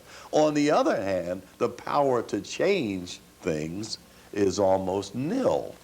And so, yes, you can talk about them. Yes, you can find a place to say something. Yes, you can go to the town meeting or the whatever, but bringing about change is very, very difficult. So there's another paradox that's there. Now, I think that I've seen changes in other places, and the ability to start charter schools that are now successful and a high rate of success. See, there are some dangers here. One is, I think my 3 children, who are fairly well strong in their belief systems and so forth, has been because they've always been involved in school systems where they were mirrored outside of their family. Okay. And I think that that did a lot for them. I think they dealt with a lot of issue about race in those school systems, just like all kids of color will throughout this country. However, the situation I find here terrifically horrific because of the denial. I don't think we're saying anything different. No. And I remember Rodney Patterson saying that denial was the worst part of what it is that he did. The denial aspect was the part of what the work that he does that he found the hardest to deal with. And I don't think I have ever been in a place in the United States where there is any more denial That's my point. about racism than there is here. That's right. It's just incredible. And it just Whether hits you they're at liberal or conservative or middle of the road. It doesn't matter. Right. It doesn't matter. It's all, and I would agree with Rodney. It is very difficult. I can argue with somebody who is an avowed racist. I can too. I can't change them, but I can argue Right. with them. And I know where they're coming from. But when these people tell me, but you know, there is no racism here, what are you talking about? There's nothing I can say.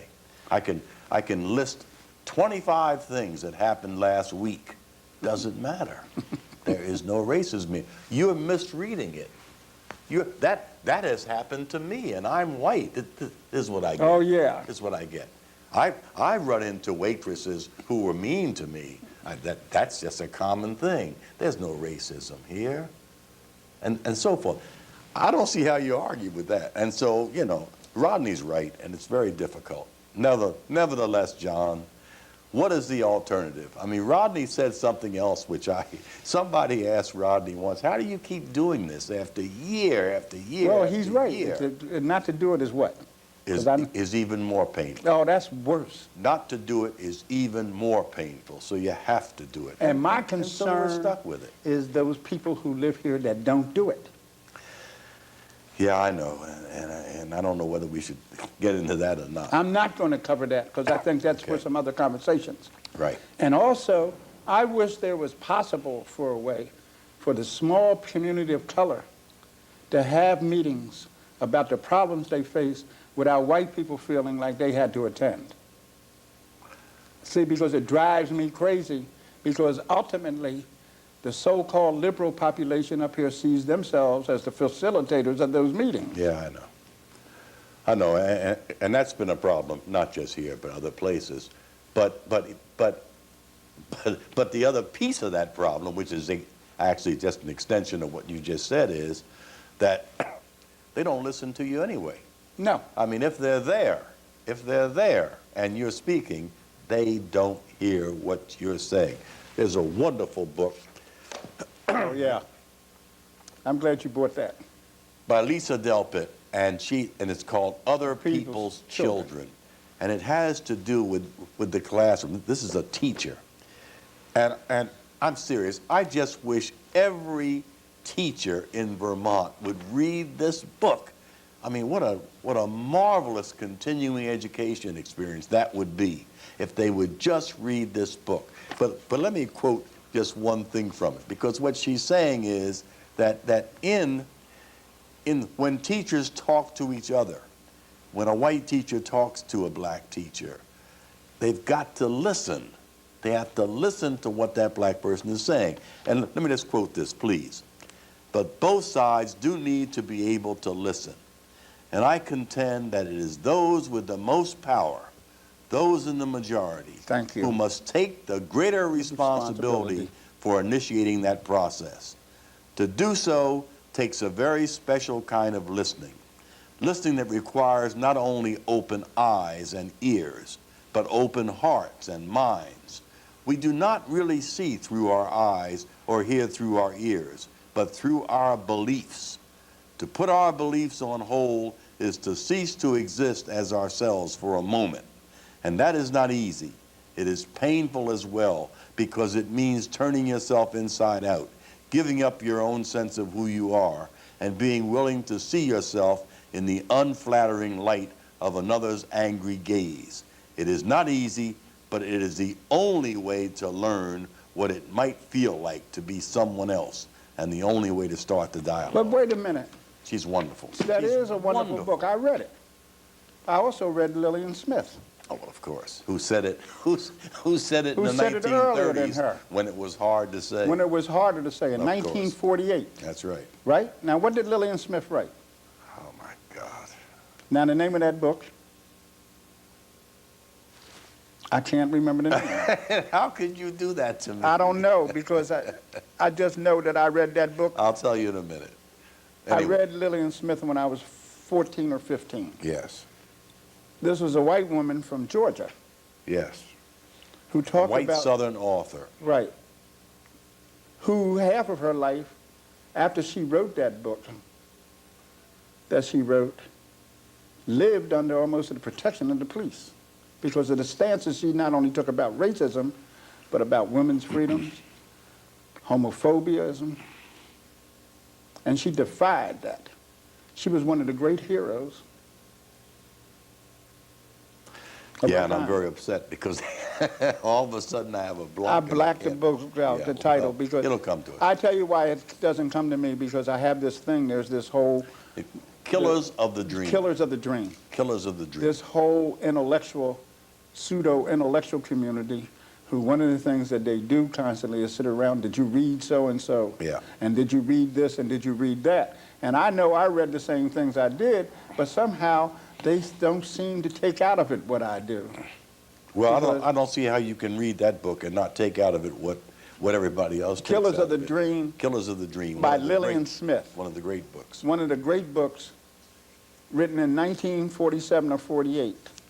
And she was a marvelous woman, and her whole life was spent dealing with these issues. And she discusses how racism injures the white as much Psyche. as it injures the black. And as a white woman, Absolutely. what it did to her. Absolutely.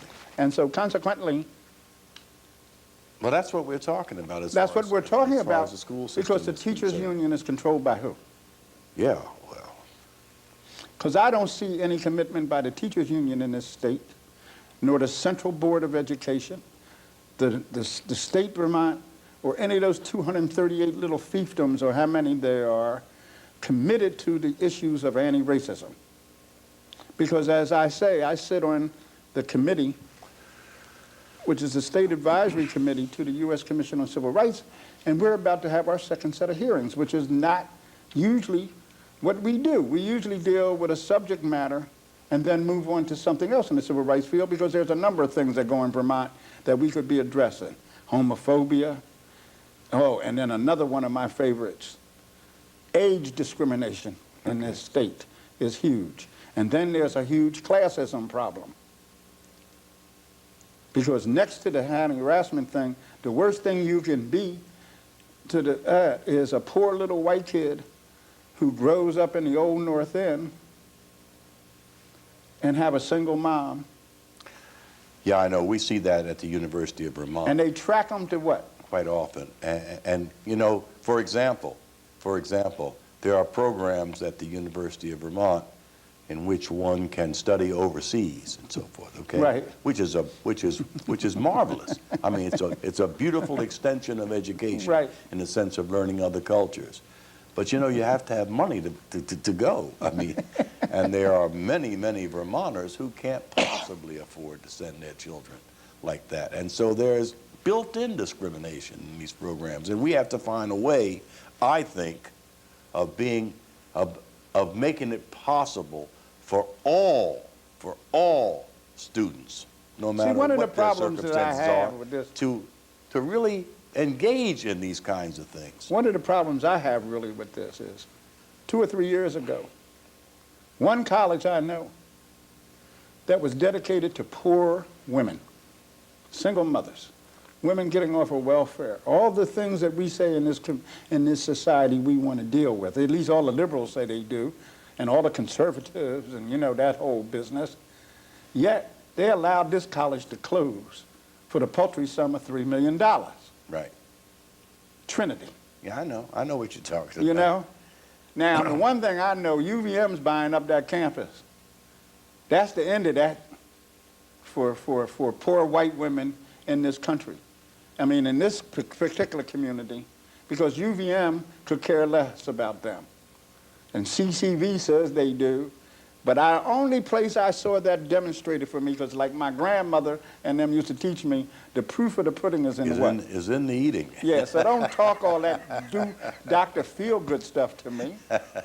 I don't need that. I done heard everything there is to hear. That is sad, and that's a resource, that's a community resource which is sadly missing. That said to me that the gatekeepers, those people who make their living off of these people, because there are people who make their living, who are dedicated, their salaries, their agencies, their state agents depend on these people remaining poor.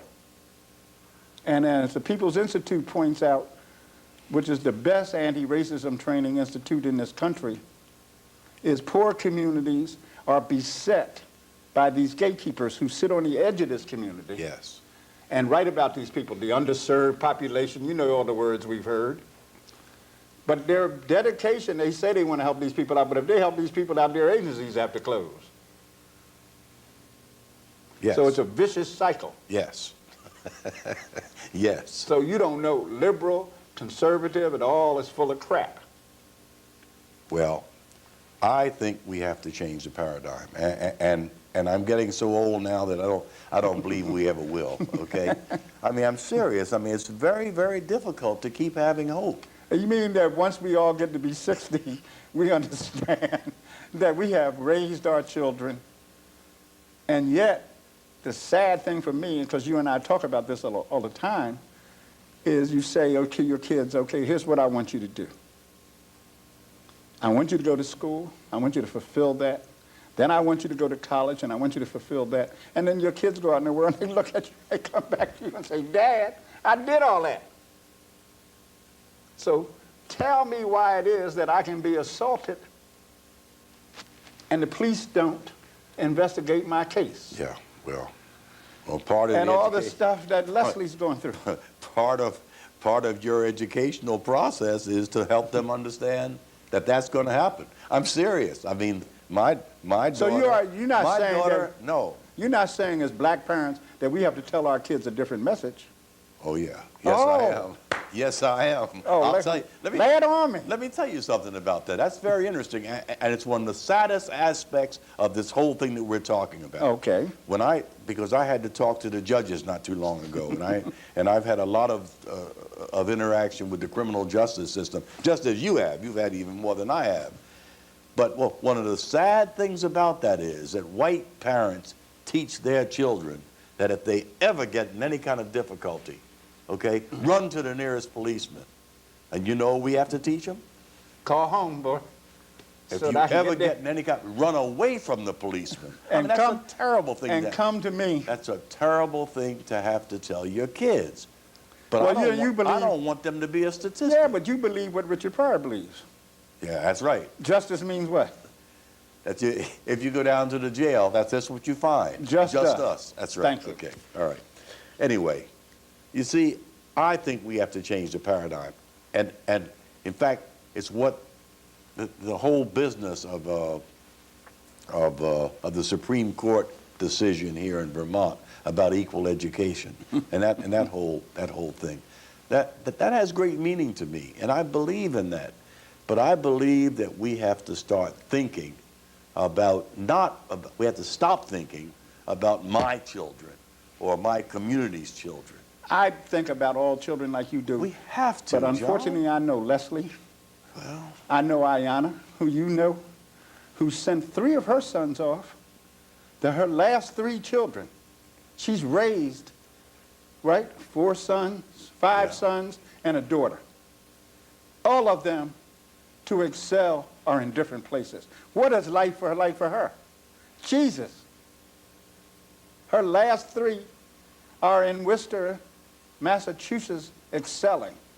You know what kind of courage our women have? yes, that's why I praise my daughter so much for having. I didn't have that courage. I didn't have it. I kept my kids here with me, despite what was happening in the school system. And people like Jack Clemens and I fought the school system like crazy all along. And Laura. Of course. Yeah.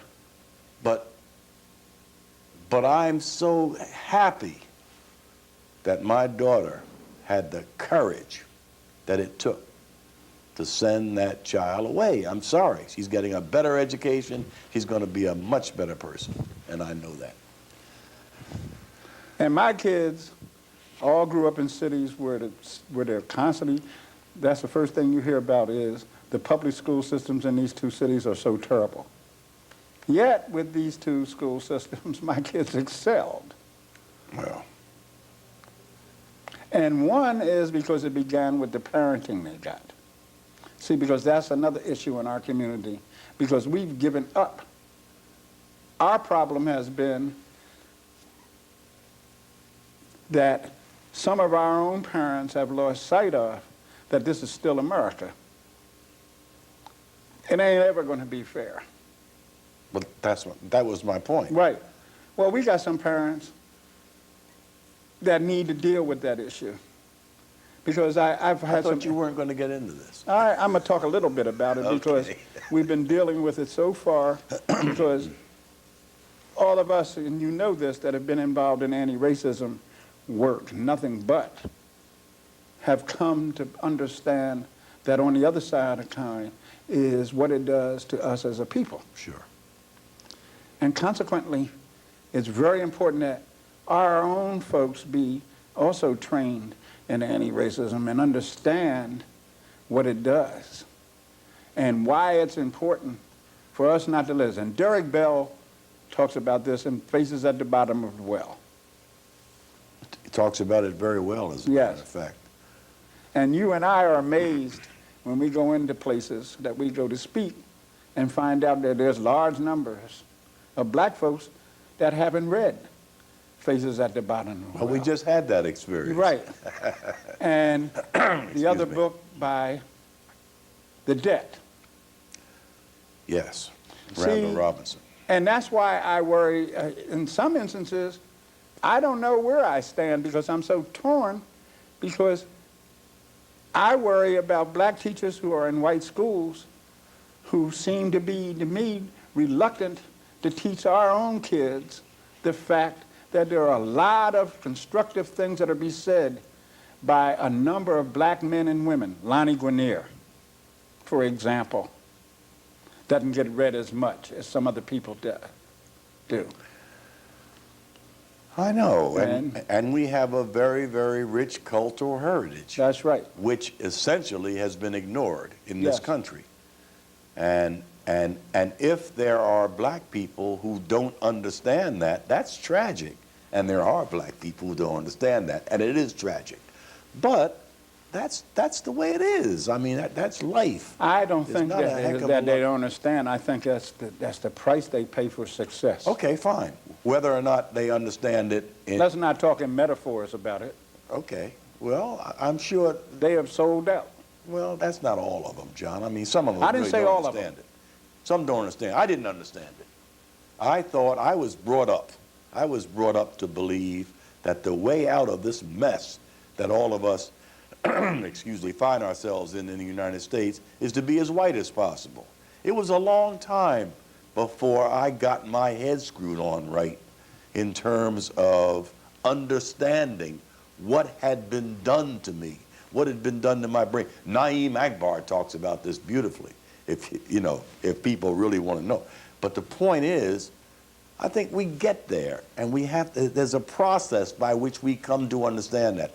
Some people, like you, having the father you had, understood it very early. Yeah, well, my father... I didn't. And I okay? find my father a very interesting person in my own life when I look at it, because my father himself, I could not have survived what my father survived. I know, but that was a stroke of luck on your part. You didn't do anything to get that father. You didn't pick your parents any more than the rest of us did. You were lucky to have the father you had. And my father's family, don't forget. I know. You know? I mean, and my father... And that's wonderful, and I'm happy for you, but everybody doesn't have that kind of background. I know. My father... So we come to that understanding at different rates and so forth. My father, and very interesting, always was very clear about who his sons were and where we stood in the reality of the world. Right. And consequently, my father, and I saw this little man, because he was very small, had infantile paralysis as a young man, worked 2 jobs his whole life, was a college graduate who never made more than $6 an hour. And you and I talked about that. Yes. Because you came from Philadelphia and that whole area. Yes. Now, and you came out with a graduate degree. Now, what was the best job you could get when you were in Michigan? I parked cars at the Benjamin Franklin Hotel garage. Right. With a master's degree. Right. Because nobody in Philadelphia would hire me. There you go. Now, this wasn't Alabama. This was Philadelphia. Oh, okay. I just want to point that out. That segregation wasn't just...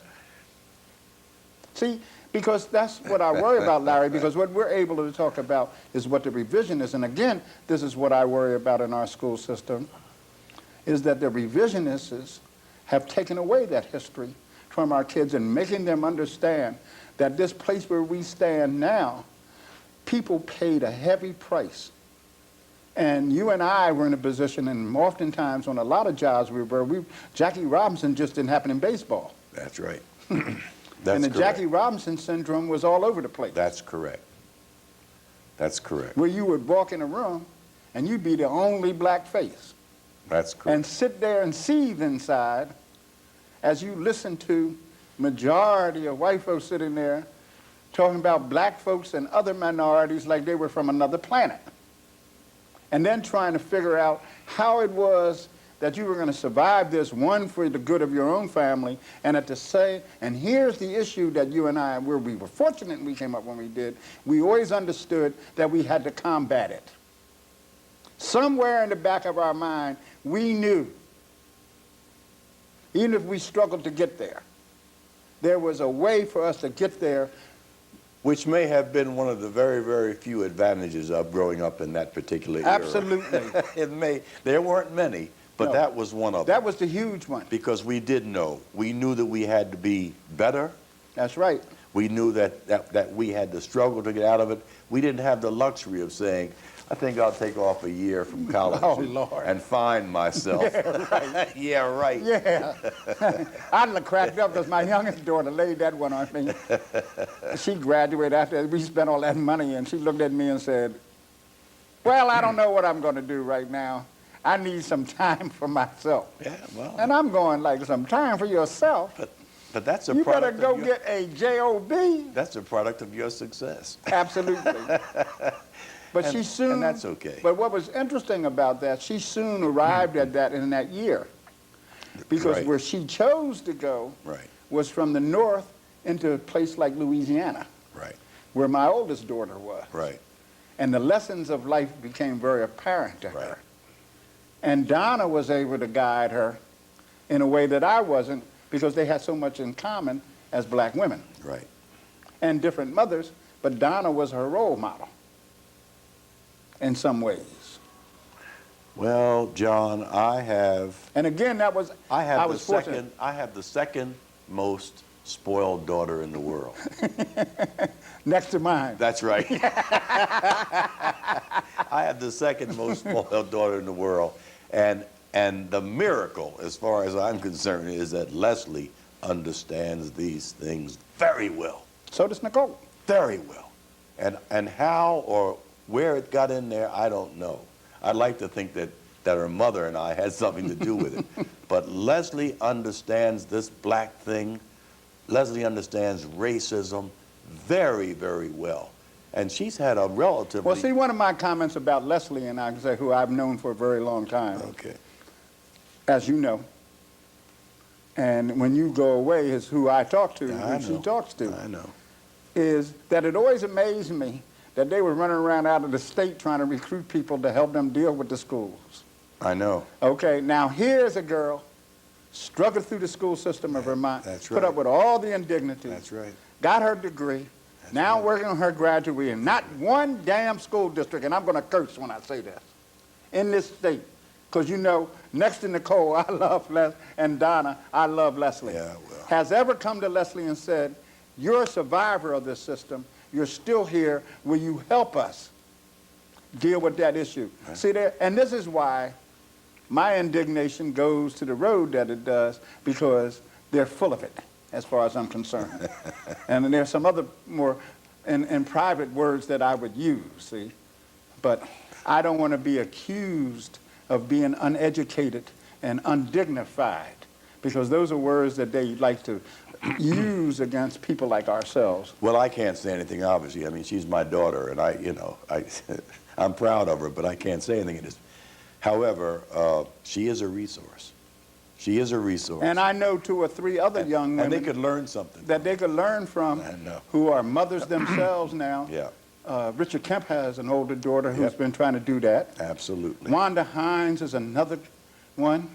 Absolutely. Okay, see, now I'm not saying that these people that they bring in, and now the one project that really cracks me up better than anything else is the Going Home Project, or Coming Home. Isn't that the name of it? Coming home. Coming Home, which was set up so that minority women could go through It there. really was well conceived. Right. It really was. I mean, really. It was. And then I look into the I Free know. Press the other day, and what did I read? I don't want to go there. I'm going to go there, because this is where they play this diversity card It's up here, unreal. is how the liberals up here use the diversity issue as a way to cover up their own racism, which they then want to accuse the conservatives to be. The conservatives are at least, a lot of them are a lot more honest about their racism than the liberals are. Yes. And are, in my estimation, and sometimes a bigger problem. Yes, that's what we said. We See, said that because earlier. one conservative young white man, he's not that young, he's in his 40s, once at a recent meeting said there's no data to support this issue. It's all anecdotal. Right. Well, some women that were in there got on him about the anecdote, because that's his thing. See, but my thing is that my reply to him is, if one instance happens that goes and is not handled in a way where justice is part of the solving of that problem, that's one incident too many. Because that means that some child will carry that scar the same way women do who are abused carry that scar for the rest of their life. Because that's the psychological and sociological impact on those children. They've been demeaned, they've been dehumanized. And that's what I can't forgive the majority for doing, because those kids are going to carry those scars for the rest of their life. Yes, we do. Yeah. Yes, we And do. you and I, because we don't start out doing this, we end up being social engineers. Well, In closing, because we're about to close. I think I've said all I want to say this time? this time. We should probably I- talk another 2 hours about this subject. I have to come back to one thing, and Yes. that is I am still concerned with every child. I think every child in the world ought to have the chance for good health and for a good education. I agree. Those two things are due all of us, and all of us ought to be concerned about it. And shouldn't go to bed hungry at night. Right. But think of what that would mean if, in fact, we could think that way. We couldn't start dropping bombs on some country. That's If we a whole- cared about the kids Well, I think- all over the world, I we think- couldn't drop bombs on a country. War would be impossible. Well, then, I'm glad that you brought that up because our next program will be with Vaughn Carney, you and I and Vaughn Carney. And Vaughn Carney has studied this whole subject really very well. And I think our next program, sometime in the next month, will be with Vaughn, and we'll be setting that up with Ed Everett to do that program. Well, John, if we really cared about the kids of the world, racism would be impossible. Absolutely. But one of my concerns in this community is that's another game that gets played. They're concerned about a lot of other children, but you be concerned about children in other parts. You've got to start with your own children in your own community. I know. Yeah. I agree. And so I find their concern for other children in other communities across the country not true, because they can walk right past children in their own community who are going hungry, who are starving, who are being tracked in schools. Listen, I will And never, it makes no difference as what long color they as are. I live, I will never forget the picture on the Boston Globe's front page. Go ahead. When they integrated the schools in Boston. That was only a few years ago. And these white women holding their babies in their arms were spitting on and throwing rocks on these little 5- and 6-year-old black children going to newly integrated schools. That, to me, is the biggest proof that racism is a sickness. Now, you think about that. Well, These women couldn't throw rocks at dogs, but at little black school children going to the schools. Well, some of those women are grandmothers now. And Not so, only, and not so on only, that note, I'm not going to... only that, but those values are being incorporated That's right. into the children's That's beliefs. right. It's the same thing that's happening in some of these countries in Eastern Europe and Right. so forth. You ask, why do they keep these wars going all these centuries? Because these kids are inculcated with those beliefs. We're doing the same thing. We have 30 I know that, and seconds. we have to So stop. we're going to close this time, but what we're saying is, and this is a comment to parents, grandparents, great-grandparents in some instances, and a whole community. If we want our schools to be better, you have to be better too, and stop inculcating our children with this kind of behavior. On that note, we will close for the day. Thank you for this chance. And thank you for this chance to speak to you. This is one particular view, and we're glad to share it.